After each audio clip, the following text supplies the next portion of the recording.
Olá, olá, sejam bem-vindos e bem-vindas, todos vocês. A Silvinha tá aqui, deixa eu já dar um negócio aqui. Nós hoje estamos ouvindo uma banda gospel muito legal chamada Skank. Se você quiser convidá-la para tocar na sua comunidade de fé, é muito legal. Essa música chama Jack Tequila, que nasceu numa cabana em Noa Noa. Bem-vindas, moças! Dona Leida, Dona Juliana, Stephanie. Bem-vindas. Silvia, eu já te convidei aí. Aqui diz para mim que você está aguardando você. Opa! Oi! Entramos! Tudo bem? Entramos! Tudo jóia, e aí? Tudo bem, tudo bem.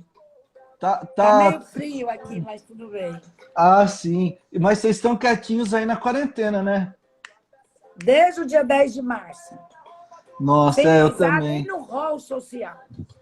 Eita, que beleza. Isso é bom que aí não tem Covid, né? Que pegue, porque tá trancadinho dentro de casa. Só quando as comprinhas chegam, né? Que os filhos fazem. Tem que Sim. higienizar tudo, tem que... É muito neurotizante aqui, viu? Esse É, negócio. mas é assim também. Eu tô aqui na casa dos meus pais e eles estão higienizando tudo. Meu pai passa álcool até no pastel quando chega. Olha, eu corro esse perigo, porque eu coloco nas coisas congeladas, aí meu marido diz assim, pelo amor de Deus, vai entrar dentro da banana, eu não quero nem saber. Eu passo até na banana, no mamão, tudo, tudo. Não, é legal que aí fica uma banana alcoólica. Já come um pedacinho e já fica feliz. Né? Né? Se não matar... Eu sempre digo pro meu marido, eu sempre digo assim, bom, se esse Covid me pegar, é porque tinha que pegar mesmo, porque eu nunca vi uma coisa tão... Eu sou Exatamente. muito... como é que a gente diz? Neurotizante na maneira de higienizar. Eu digo, não, sai, sai, que você não vai saber. Aí eu vou, pego. É uma loucura. Pega a luva e não sei o quê. Bom, é isso aí, né? A Tá gente tem certo. que se prevenir. Tudo bem com você? Como é que estão Tudo seus bem. pais? Meus pais estão bem, graças a Deus, né? Eles moram em Peruíbe, aqui no litoral de São Paulo. Ai, que E delícia. eu moro lá em Goiânia, né? Mas aí, como a gente soube da quarentena, eu falei, vou ficar com eles, porque tranco o portão, quero ver sair. Mas, assim, eles dão um golpe em mim, de vez em quando vão ali no mercado, né? Tem que É ir. mesmo? A gente fez uma votação aqui, eu perdi, de quem ia no mercado. Meu pai ganhou. Que a gente Mas eles estão combinou que mantendo a distância, estão usando então, eles luva, fazem tudo máscara. certinho, né? Meu pai vai no domingo à tarde porque é quando tem pouquinha gente e aí ele consegue comprar o que é para semana. E aí tá sendo assim, uma vez por domingo é o dia de passeio pro mercado.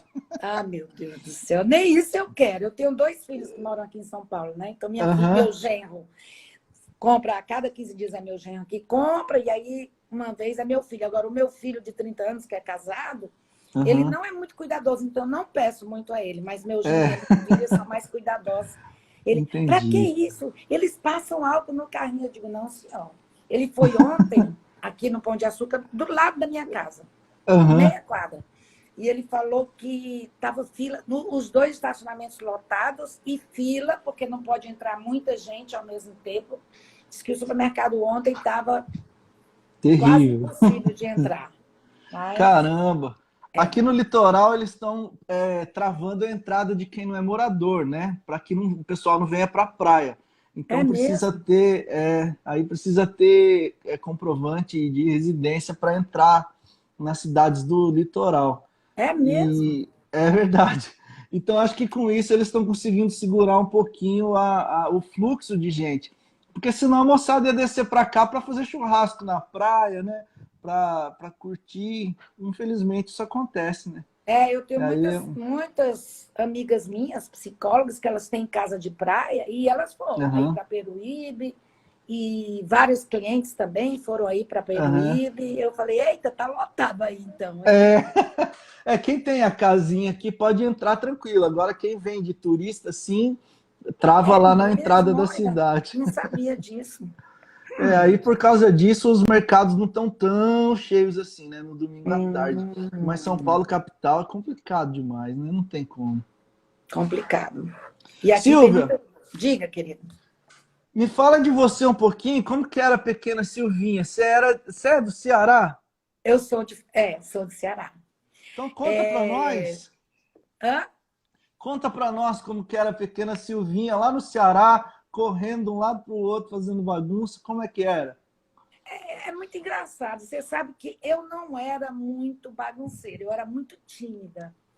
Aham, E eu venho de uma família somos 5 mulheres e um homem, mas a minha certo. mãe, ela que morava em Fortaleza e vinha muitos sobrinhos dela do Uhum, interior, principalmente minha mãe era do Rio Grande do Norte, principalmente do Rio Grande do Norte, Mossoró.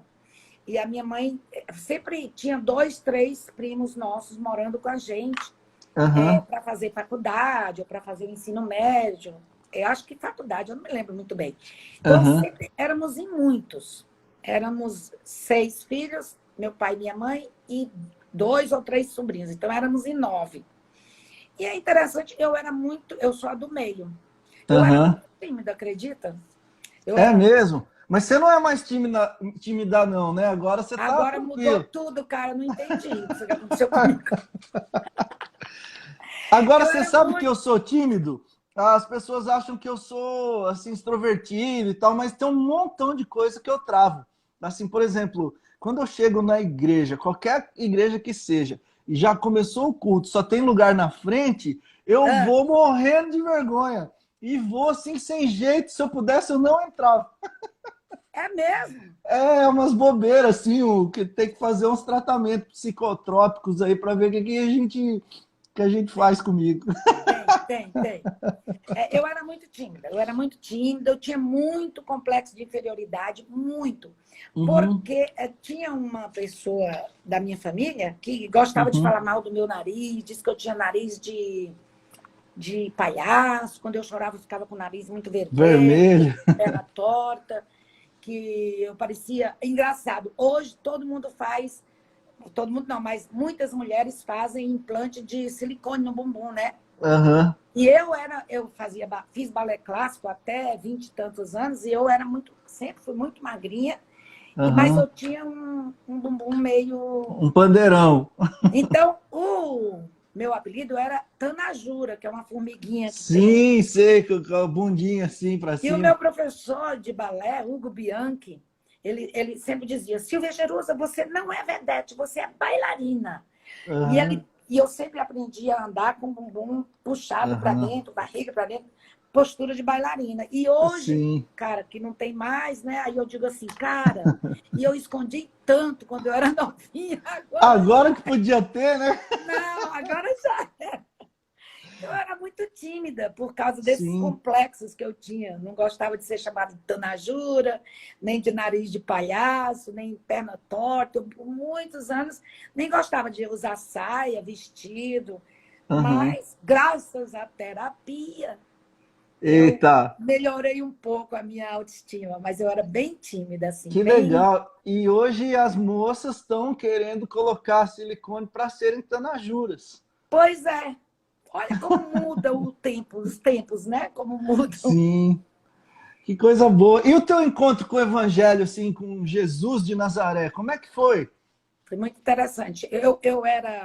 Minha mãe era muito católica, meu pai, embora Sim. ele não fosse lá essas biscas todas, como diz o cearense, essas biscas todas, Aham. mas a minha mãe me fala que o meu pai era filho, eu não me lembro, era um negócio que tinha uma medalha vermelha, filho de Francisco, filho de Antônio, eu não sei muito bem. Certo. Minha mãe era filha, casou com uma coisa branca, filha de Aham. Maria. Minha mãe era muito católica e ela sempre levou a gente para a igreja. Meu pai não ia com a gente, mas eu me lembro nos domingos que era muito chato, que a gente ia às 6 horas da manhã. Ela Nossa, na levava a gente para. missa? Sim, todo Não, mas nem domingo. os anjos estão acordados às 6 horas da manhã de domingo. Sim, mas a gente tinha. Eu morava eu morava bem na rua Costa Barros, lá em Fortaleza, perto do Cristo Redentor, quase em frente ao Colégio Militar. Enfim, Aham. e a gente ia muito para a missa. E eu vou contar uma coisa bem interessante, bom, Aí minha mãe era costureira e ela fazia Certo. as roupas pra gente, às vezes, de alça. E Aham. todo sábado, a gente confessava e no domingo eu comungava. Fiz catecismo, acho que até os 9 anos de idade, e Aham. eu sempre quis fazer a primeira comunhão. Mas a minha mãe inventou, porque a primeira comunhão, não sei, acho que hoje ainda também é bem custoso, tem que fazer os santinhos, tem que fazer Aham. aquela roupa bonita, era tudo muito, muito caro. Minha mãe disse, minha filha, Sim. não tenho dinheiro para fazer sua primeira comunhão. E eu fiquei muito triste. Mas uma coisa interessante que eu quero te dizer, depois me lembro de voltar para isso aí, é porque eu Aham. não sabia muito bem o que me confessar, o que era o pecado. E os Uhum. padres reclamavam muito das minhas alcinhas. Uma vez um padre abriu a Ah, sim. porta assim do confessionário e disse, olha, minha filha, eu tenho aqui os cabelos de Santa Terezinha, que você vai poder beijar um dia. Mas você tem que pedir à sua mãe para não fazer vestido de alça para você. No dia que você vier se confessar sem alça, porque Ceará, muito Aham. quente, você Claro. vai beijar os cabelos de Santa Terezinha. Cheguei em casa, que eu era muito... Eu era, assim, devota, sabe? Aí eu falei, Sim. mãe, dá para você fazer umas roupas para mim sem ser de alça, porque eu quero beijar os cabelos de Santa Terezinha. Mãezinha, que história é essa, menina? Mas, enfim, aí eu... com 9 anos ela se negou a fazer a minha festa, mas eu não queria nem festa, eu Uhum. queria uma roupa branca, não tenho dinheiro. Aí eu fui passar as férias, eu tinha um tio bem rico, que ele tinha muitas fazendas lá em Mossoró, no Rio Grande do Norte. Sim. Todas as férias de dezembro e julho, eu ia passar lá na casa da minha tia, lá nas fazendas, né? Andar a Aham. cavalo, tem muita história interessante. Aí, quando eu voltei, eu tenho uma irmã que é 1 ano e meio mais nova que eu. Sim. Minha irmã tinha feito aquela primeira comunhão, aquela festa. E eu Eita. fiquei indignada. Eu digo, como assim, mãe? Eu sou mais velha do que ela. Você disse que não tinha dinheiro para minha festa. Não era festa, eu queria só uma roupa. Aí eu fiquei tão chateada, porque eu era mais... Aí tem, na minha época, já dá para ver pelas minhas canças, que eu sou daquela época, a gente tinha uma roupa de fazer ginástica no colégio. Eram as sainhas brancas de preguinha e um bari, mas era bari de algodão. Que Certo. era mais ou menos aqui, assim. Era bem... Não era a década de 30, mas parecido com aqueles maiôs da década. Sei. Mas eu fiquei tão chateada e com tanta vontade de fazer a primeira comunhão que eu peguei uma blusa do colégio, que era de manga, arranquei o bolso, porque tinha o símbolo do colégio, Aham. coloquei por cima desse bari e coloquei a sainha lá embaixo, tirei a bainha e deixei para ela ficar um pouquinho Sim. maior, senão o padre não deixava. Não sabia rezar, acho que é Santa Maria, Mãe de Deus, acho que é Santa Maria. Salve Rainha, alguma coisa assim. Eu não sabia rezar muito de cor e tinha que Aham. saber para se comungar pela primeira vez, né? E Sim. eu me lembro que eu enrolei o padre, porque eu não sabia direito. Aí quando chegou numa hora que eu não sabia lá direito, eu disse a voz bem baixinha e o padre, o Aham. quê? Aí eu sei que Ah, ai, não deu certo, porque eu enrolei. E hoje eu olho em casa e digo, meu Deus, até minha primeira comunhão foi com enrolada. Aí você ele deu um golpe na primeira dei um comunhão. golpe. E aí fiz a primeira comunhão sozinha, lá com essa roupa Aham. de ginástica. Mas uma coisa que eu queria te contar, é que eu não sabia que pecado falar. Porque eu não sabia o que era pecado, né? Aí Sim. eu dizia assim, aí eu tinha faltado um domingo, depois, né, que eu comecei a me comungar, e eu dizia, padre, eu briguei com meus irmãos, desculpa aí, eu vou dizer essa palavra que eu nem gosto, tá? Mas eu falei a palavra merda, que eu achava que falar a palavra merda era pecado, e faltei à missa no domingo. Mas isso eu tinha faltado um domingo, mas todo Aham. sábado eu falava da mesma missa. Certo, que E é o era sempre o pecado. mesmo, era sempre o mesmo padre, né? Ele disse assim, minha filha, assim você já está para lá do inferno. Porque todo sábado você chega aqui me dizendo que faltou a missa, eu te dou a absolvição, e no outro sábado você já faltou a missa domingo de novo. Aí eu, não, seu padre, é que eu faltei aquela há 2 meses. Ele, então não precisa mais confessar. Então, Aí você essa falou, é a... mas eu vou falar o quê, uai? Eu não sabia o que falar. E a gente brigava muito mesmo. E a gente dizia essa palavra, que eu nem gosto Sim. mais. Né? Mas, Aham. enfim, foi muito interessante. Com 15 anos de idade, bom, eu só tive meu primeiro namorado com 17 anos. Né? Então, Uhum. com 15 anos que a gente mudou, E eu ia sempre para a mesma paróquia. Aí eu fui nessa paróquia e esse padre começou a me fazer umas perguntas que eu não conseguia entender. Aí eu disse para ele, quando eu cheguei, eu não entendi nada. Ele perguntando se eu tinha namorado e perguntando um monte de coisa, Aham. bem, hoje eu olhando para trás, bem feia. Cheguei em Sim. casa, na minha inocência, eu digo, não, seu padre, eu não tenho nem namorado. Mas você faz isso, você faz aquilo outro. E eu não tenho nem namorado.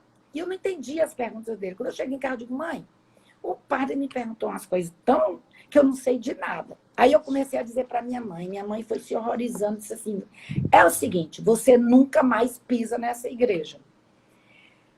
Que de acordo com... E era mesmo, hoje eu já na minha maturidade, meu Deus, e você conversa que o padre venha para o meu lado, uma menina de 15 anos. Enfim, parei de ir à igreja, me Uhum. tornei ateia mesmo, eu não Sim. acreditava. Eu tinha muita raiva de crente. Eu morava Aham. perto de uma igreja presbiteriana. E eu me lembro que Eita.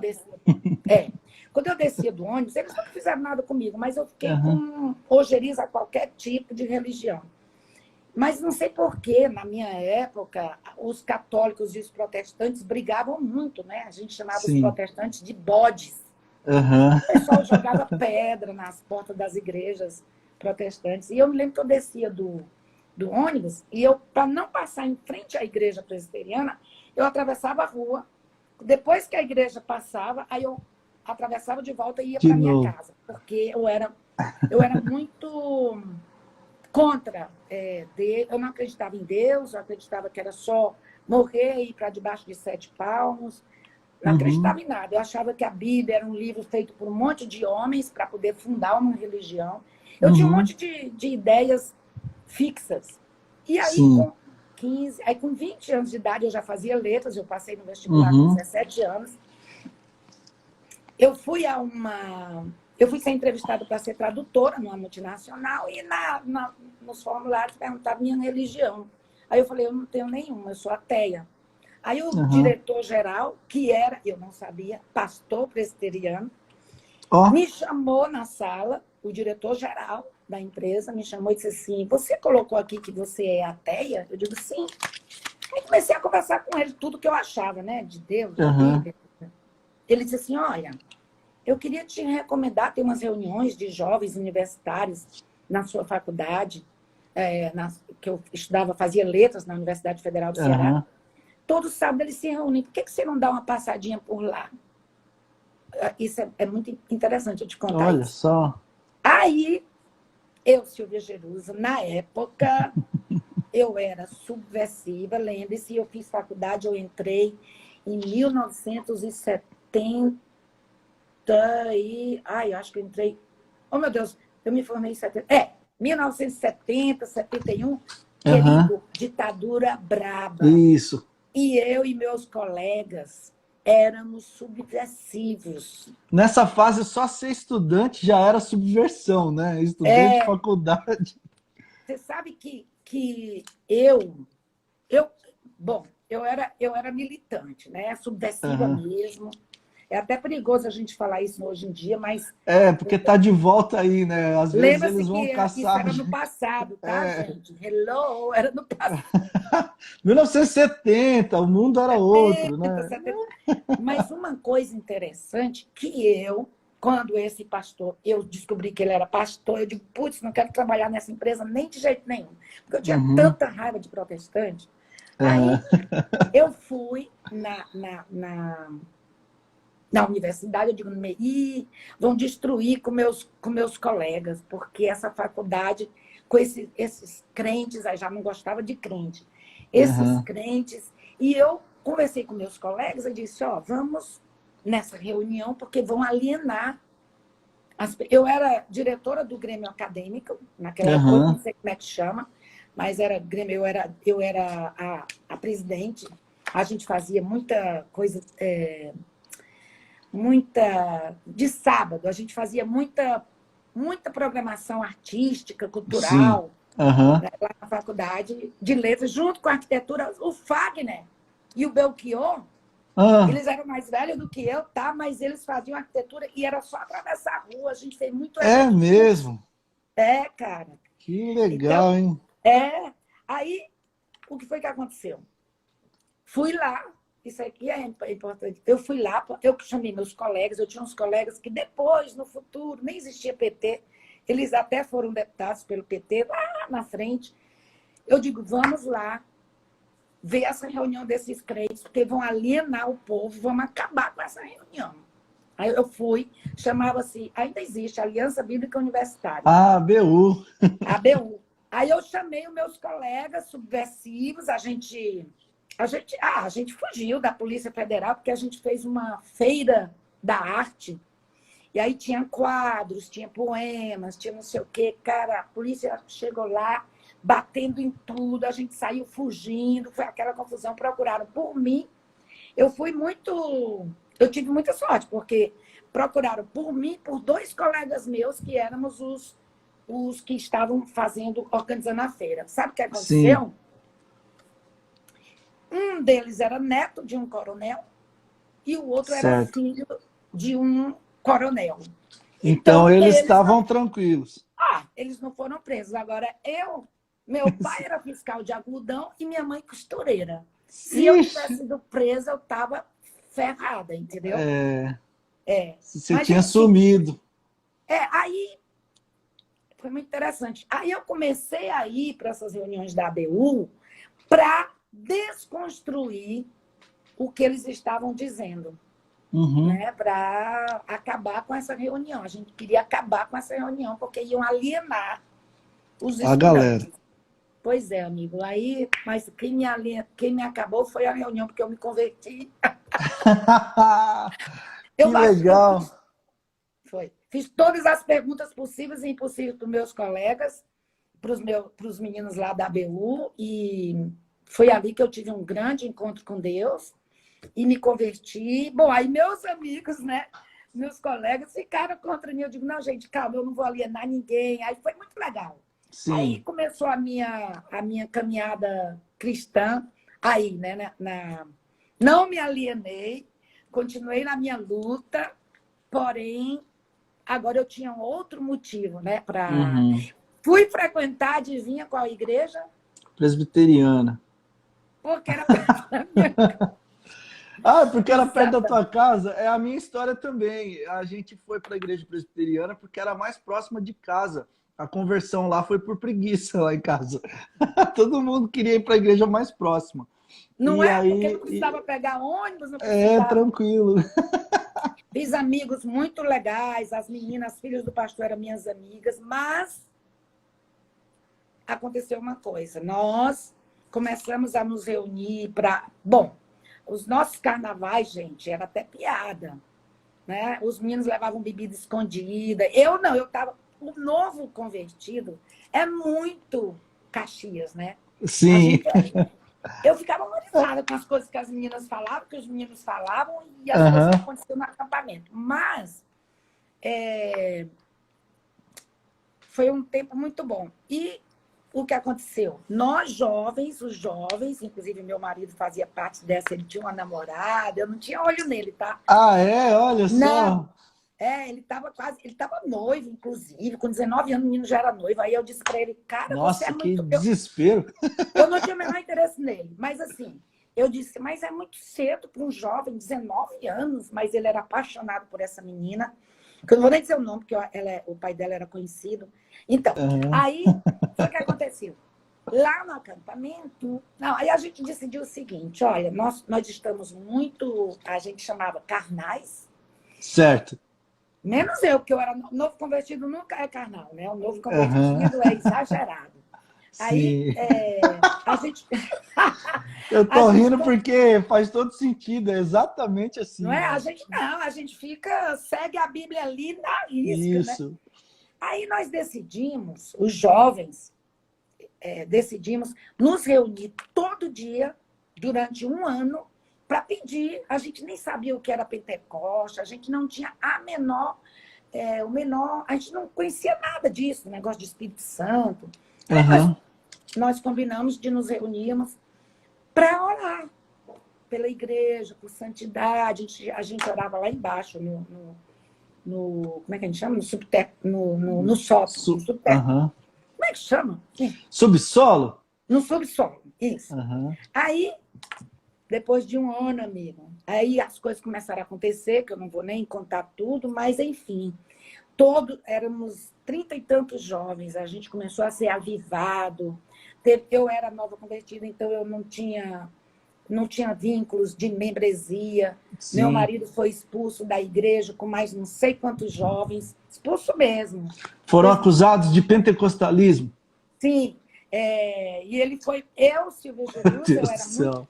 Não, eu era muito modernosa, então jamais Aham, eu iria para a Assembleia de Deus. Meu marido aham. foi para. Ele era só meu. Aí a gente começou a namorar. Nem me lembro se a gente estava namorando ou não.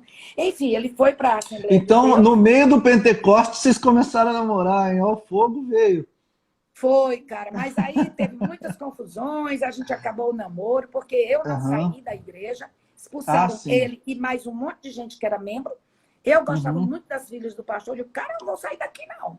Aí eu Aham. fiquei lá, e na igreja ainda muito tempo, até um dia, 3 anos depois, que eu casei com meu marido, aí, Aí aí não teve ficou, jeito.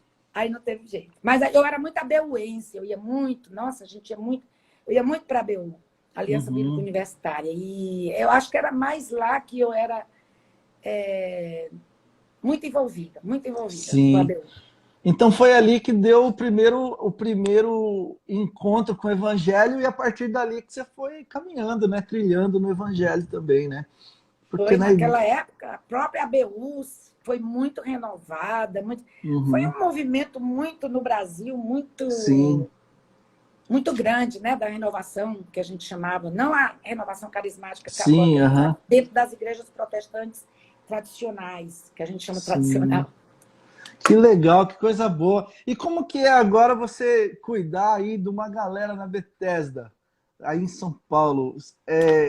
Continua com coração de estudante, como canta o nosso querido Milton Nascimento, né? Aquele coração cheio de paixão do primeiro amor? Você sabe que sim, né? E, claro, a igreja que eu frequento e onde eu sou líder, ela passou por uma transformação muito grande. Eu sou Uhum, pentecostal, eu acredito muito, uhum, mas eu sou uma pentecostal racional, se é sim. que isso existe. Porque eu presenciei muita criancice dentro da igreja Uhum, cristã, dentro da igreja evangélica, né? Eu fui sim. da Assembleia de Deus, que eu casei com um pastor da Assembleia de Deus, que era meu Aham, marido. Sofri muito, porque eu era da igreja presbiteriana, a gente pinta as unhas, a gente se maquia, a aham, gente usava calça comprida, usa, né? E tudo mais. E a igreja que eu fui depois que eu casei, eu sofri muito, muito, muito, muito. Muito legalista. E outra coisa, as pessoas queriam. Como é que pode o pastor casar com uma menina da. Existia muita divisão entre as igrejas sim. pentecostais, igreja presbiteriana, batista. Aham. Então as pessoas fui muito perseguida dentro da própria igreja, que o meu marido Uhum. ele era evangelista. Aí Ah, tinha certo. isso. É evangelista depois que casa, aí é ordenado pastor, entendeu? Ah, legal. É que não pode. Solteiro não era ordenado pastor. Interessante, né? Aham. Enfim, sofri muito, cara. Sofri muito na Assembleia de Deus, fui muito perseguida. Até mesmo que assim, agora eu estou sem cortar cabelo porque por causa da quarentena. Sim. Mas eu cortei uma vez. Aí não podia cortar o cabelo. Eu tinha um cabelo aqui, meu cabelo era muito bonito, eu tinha um cabelo castanho claro. Mas lá o cabelo tinha que ser muito grande. Tinha que Aham. ser lá. E o cabelo era aqui. Aí uma vez eu Aí cortei o já não cabelo. contava muito como assembleiano, né? Não, então, aí eu cortei o cabelo, a cabeleireira errou e ficou muito mais curto do que isso aqui. Pastor, que já faleceu, pastor Emiliano Queiroz, do Templo Central, lá de Fortaleza. Acho que é Avenida Tereza Cristina, me chamou, porque eu era casada com um pastor, né? Sim. E lá eles disciplinavam, se você cortasse a franja, era disciplinado de culto. A igreja que eu frequentava tinha, num culto Sério de mesmo? sexta-feira, tinha 5.000 pessoas. Culto de sexta-feira à noite, chama-se culto de doutrina. Não sei como é que é ainda. Bom, o pastor Emiliano Queiroz me chamou e disse... Meu nome é Silvia Jerusa, mas ele me chamava de Jerusinha. Jerusinha, Uhum. que foi que aconteceu? Ai, que Deus me perdoe, já pedi perdão a Deus várias vezes. Eu disse, pastor, peguei piolho. Tive que cortar bem Não curtinho. teve Olha, jeito. horrível, gente, que coisa horrível. Mas Enfim, a opressão te obrigou, diante do medo, a se virar, né? olha a vergonha eu ser a mulher do pastor, de um dos pastores, ser disciplinada de púlpito, porque disciplinava, se cortasse até a Uhum. franja. Foi difícil, amigo. Minha convivência com o legalismo foi muito Aham. difícil, muito difícil. Sim, eu acho que é o legalismo que mais colocou gente boa de Deus mesmo para fora das comunidades de fé, porque não suportavam um peso que não é um peso da vida ou do evangelho, é um peso desnecessário de fato, né? Da religiosidade, da Ai, chatice. Tem gente que não é nem só religioso, faz questão de ser chato mesmo, né? não tem que usar Então, aquelas roupas lá embaixo. aham, Eu não me incomodava de usar roupa ou vestido e tudo, mas aí às vezes eu me encontrava com as minhas amigas, tudo de calça comprida. Aí eu dizia assim, mas você tá de calça comprida? Ela, cala a boca. Porque se o pastor soubesse que elas estavam... Eu não podia, porque eu era casada com o aham, pastor. Se o pastor soubesse que elas eram casadas com... ou que elas estavam de calça comprida, iam ser disciplinadas, com certeza. Eu escapei sim, da disciplina, porque eu disse que o pastor tinha pegado piolho, aham. mas foi duro, viu? Esse negócio, até o meu cabelo crescer mais um pouco.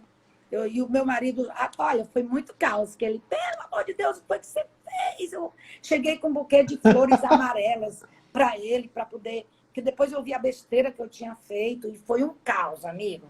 Já imaginou? Foi um caos. E Ai, como é, muito ruim. e como é que foi para vocês saírem desse legalismo, dessa chatice da igreja? Como que vocês Ai, foi, romperam? sim, foi assim. Então, eu sempre tive chamada ministerial, né? E o meu marido já tinha feito seminário em Fortaleza, na época.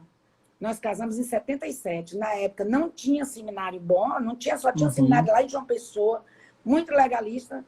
E uhum. ele tinha feito seminário nos Estados Unidos. E esse Sim, mesmo seminário, eu me inscrevi e fui aceita. E ele disse... E nós passamos passamos 1 ano e meio juntando dinheiro, nós mesmos, que pagamos nossa estadia lá.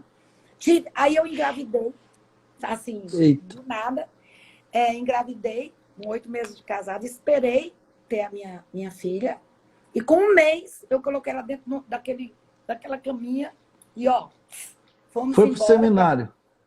Fui para o seminário, para a Califórnia. Aí E você levou ela para as aulas do seminário? meu marido ficava com ela.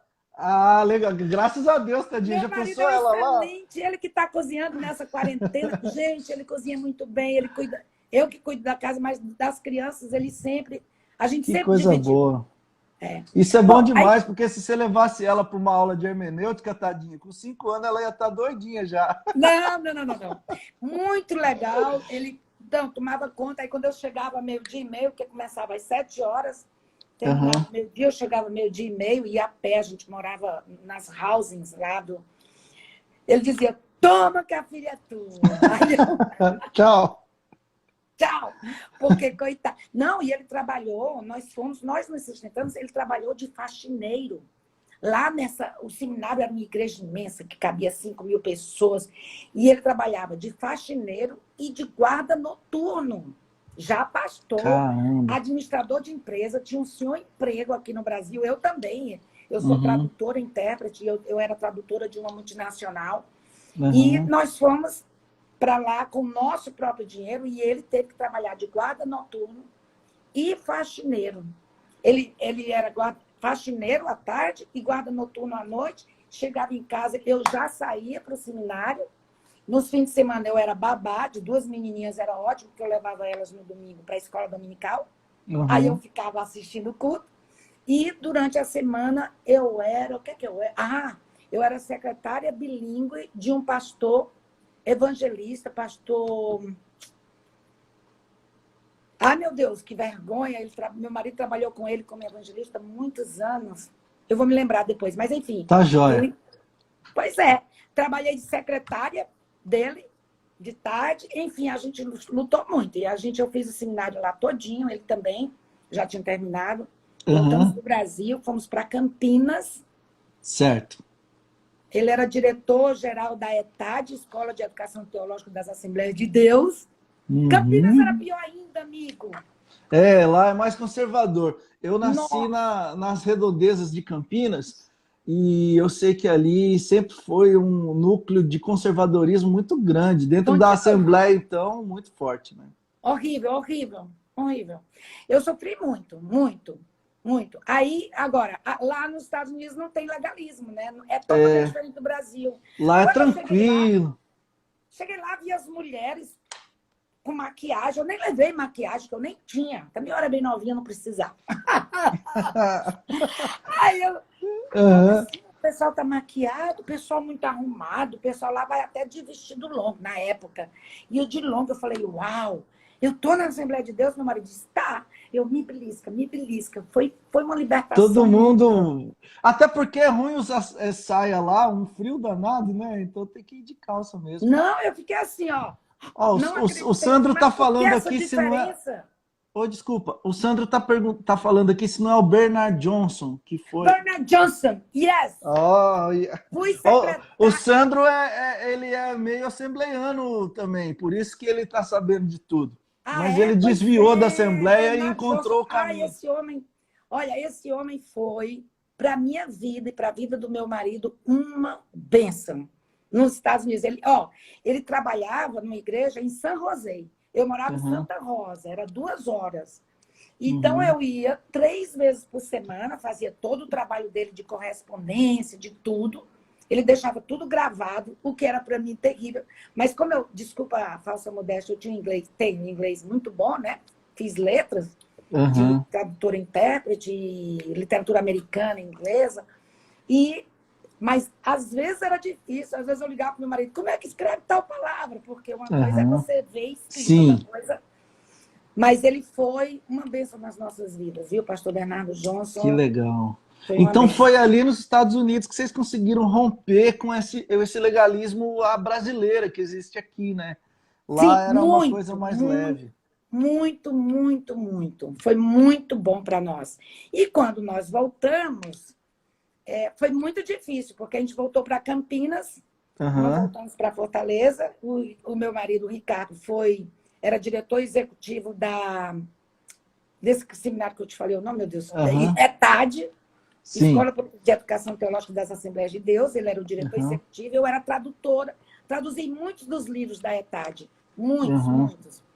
E eu ficava em casa. Aí lá nos Estados Unidos eu tive uma filha, engravidei também assim, sempre minhas gravidezes eram de surpresa. E foi muito, muito importante esse período lá. Eu cresci muito nos Estados Unidos, aprendi meditação, aprendi leitura bíblica. Nosso seminário era muito de discipulado. Nosso seminário era o meu, né? Que foi o do Ricardo também no passado.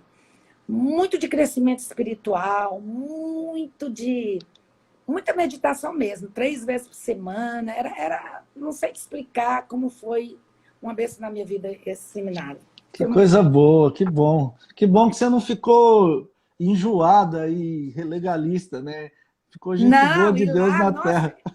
E eu dizia para o pastor Bernardo Johnson, né? Eu digo, pastor Bernardo, eu não entendo, porque quando ele chegava aqui no Brasil, a mulher dele usava uma peruca de cabelão, e ela tinha um cabelo bem curtinho, a irmã Doris Johnson. Ela fazia... E usava roupona. E eu dizia assim, mas por que vocês aqui são tão diferentes? Por que a gente não rompe com esse legalismo no Brasil? Por que a gente não ajuda o Brasil? Ele me chamava de Juju. Ele, Juju, não é assim, um homem muito bom. E quando eu voltei para o Brasil, eu queria romper com esse legalismo. E como a gente morou em Campinas, quando nós fomos, morreu um pastor muito amigo nosso, que foi o discipulador do Ricardo, pastor Ademir Siqueira, e o Ricardo, tinha 15 pessoas na igreja Bethesda, na época, era a Assembleia de Deus da Aldeota, que era o bairro. Sim. Mas tinha os mesmos legalismos da Assembleia de Deus. Pastor Ademir teve um acidente de carro muito grande, e na hora que ele estava ele teve, eu esqueci o nome, que rompe as veias, Ele chamou o nome do Ricardo 3 vezes. Olha. Ricardo, Ricardo. E todo mundo achava que era ele chamando o Ricardo para substituí-lo. Uhum. Aí eu digo, não vou de jeito nenhum. Eu amava Campinas, amo Campinas. Não vou. E foi uma coisa muito interessante. Deus falou comigo.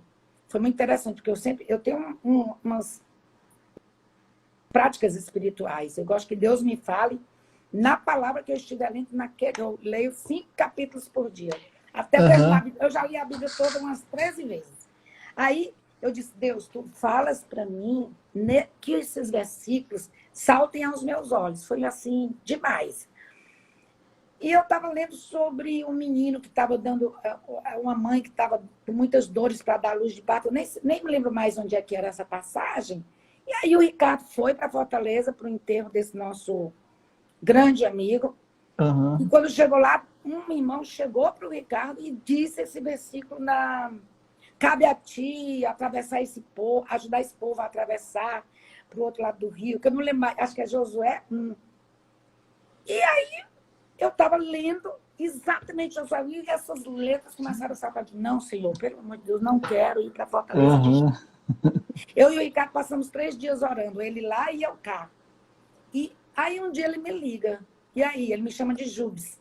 Ele diz, Jubes, e aí? Você tem alguma resposta de Deus? Eu digo, rapaz, tem um versículo aqui que está saltando nos meus olhos. Ele falou, não acredito. Um irmão veio assim no ouvido do Ricardo e recitou esse versículo, esses versículos, né? Que são vários. Uhum. Aí eu digo, então, eu pensei, infelizmente... Então lascou, né?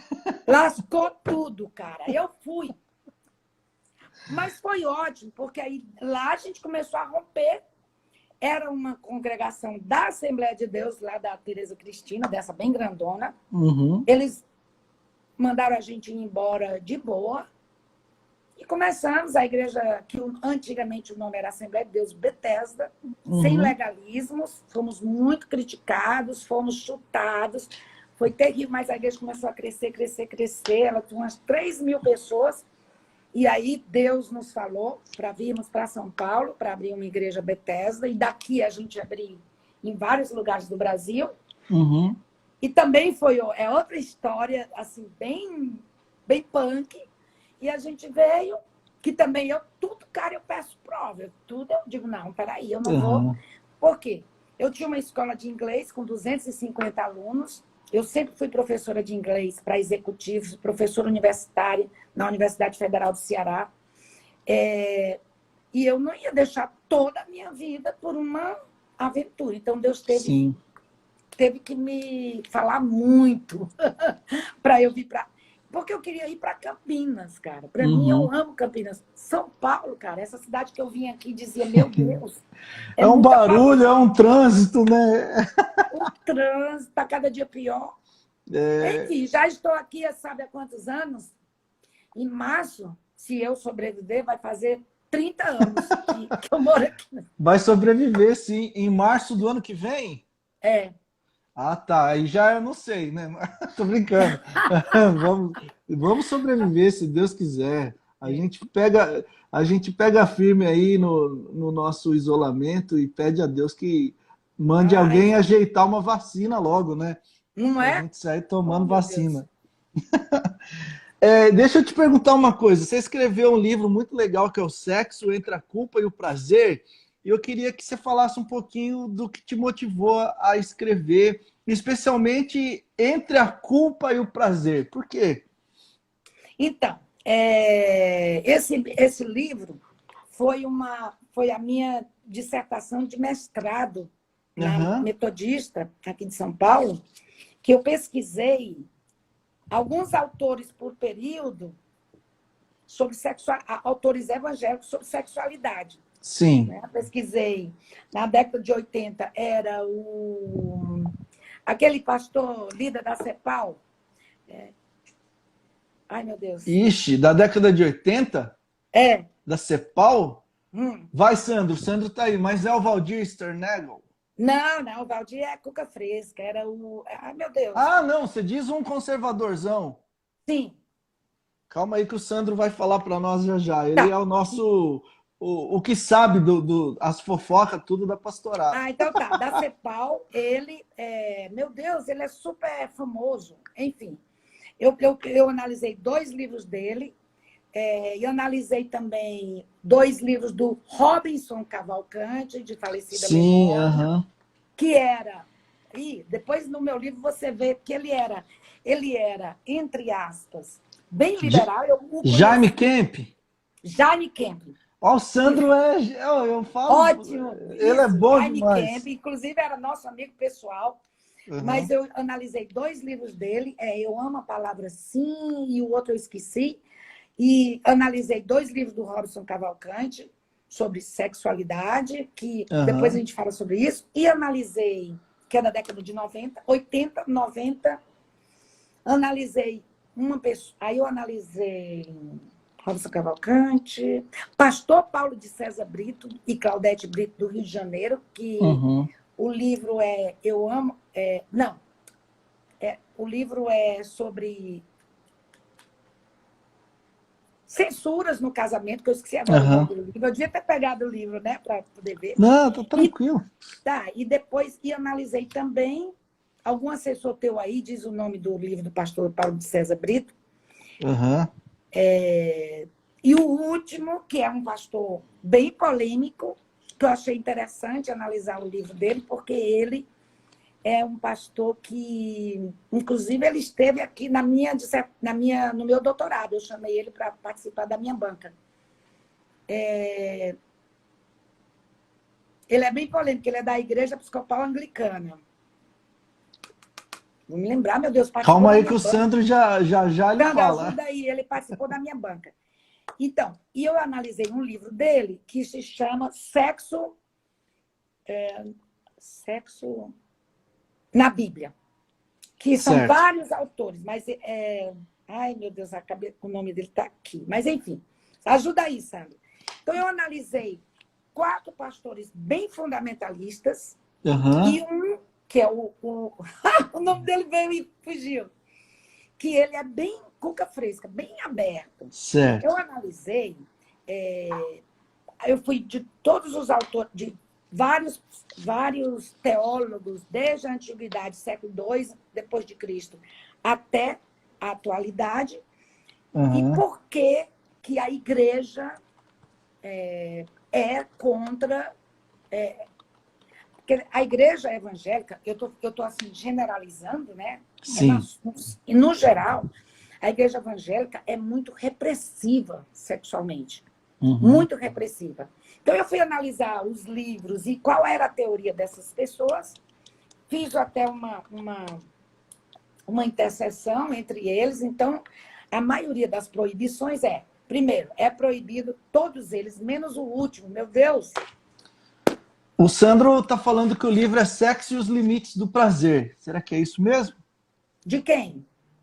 Não Do sei. Paulo César Brito. Paulo César Brito. É. Agora, qual é o nome do pastor anglicano, meu Deus do céu? Que É o mora... Robson Cavalcante? Não, Não, esse é o esse aí foi... falecido. não, mas é outro. Ele é episcopal anglicano, né? Que ele veio para minha banca. Ele é muito Aham. bom, ele escreve muita coisa boa. Enfim, eu vou me lembrar. Então,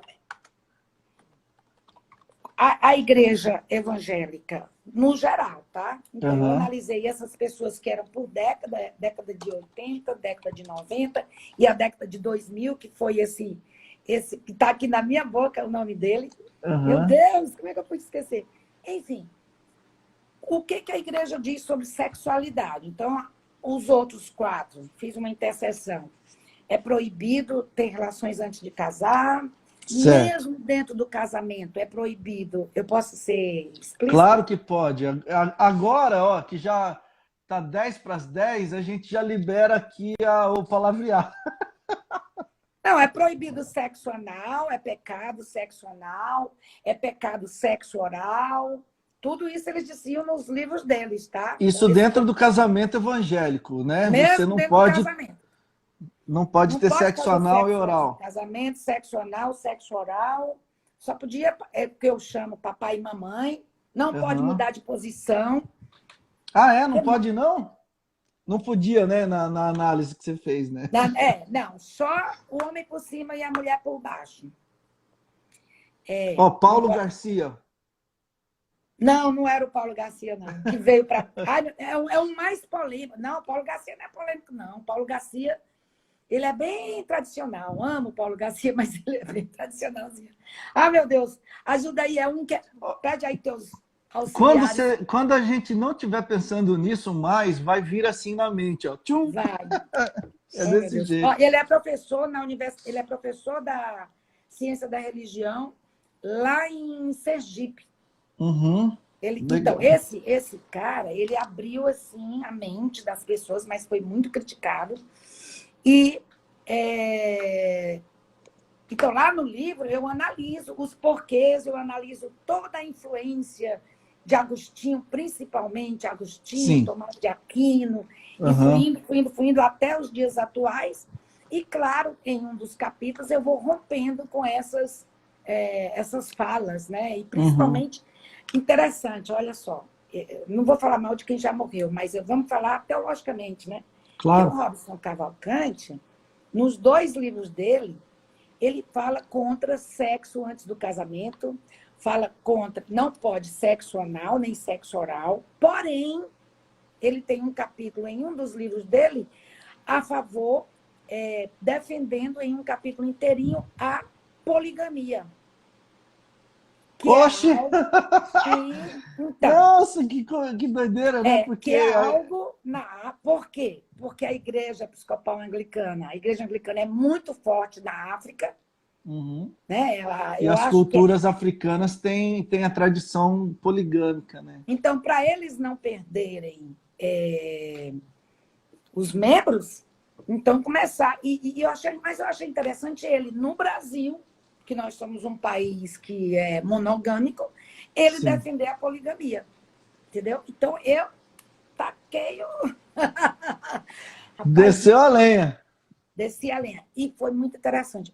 Foi meio doloroso, porque terminei, defendi meu mestrado e depois eu fui transformar em livro. Eu tirei um monte de dados científicos Uhum. para não ficar um livro chato. Mandei para a gráfica. 3 dias depois que o livro estava na gráfica, o bispo Robson Cavalcante foi assassinado. Aí eu digo, meu Deus, eu fiquei Aí, doidinha, porque eu taquei o pau dele no livro, né? Eu falei, não uhum. falei mal, mas eu Claro. fiz uma crítica, uma análise crítica. Exatamente, porque é uma análise crítica do pensamento do autor, que não tem muitas vezes nada a ver com a pessoa, né? Não, Robinson, né? Ó, o foi. pessoal está perguntando se é Naldal Alves ou Gerson Vilas Boas. Não, Nenhum dos dois. meu Deus do céu, preciso, meu Deus, como é que pode estar na minha. Peraí, só um instantinho. Porque Tá, tá vai aqui lá. na minha tese. A galera tá mandando aqui, mas ninguém tá acertando. Vamos fazer um bolão. Quem acertar ganha um copo de Guaraná Antártica original. Isso aqui, ó, da Portuguesa. Tá aqui, gente, na minha tese, tem o nome do cara. Aí. Meu Deus do céu, foi agora, dia 5 Dia 5 eu defendi essa tese, antes de acontecer Aham. tudo isso, né? Meu Deus, Carlos Eduardo Brandão Calvani. Ah, Doutor, ninguém acertou, então ninguém ganhou o copinho de Guaraná aqui que eu ofereci. Carlos Eduardo Calvani, o Calvani, Calvani. super polêmico, da Universidade Federal de Sergipe. Calvani. Calvani.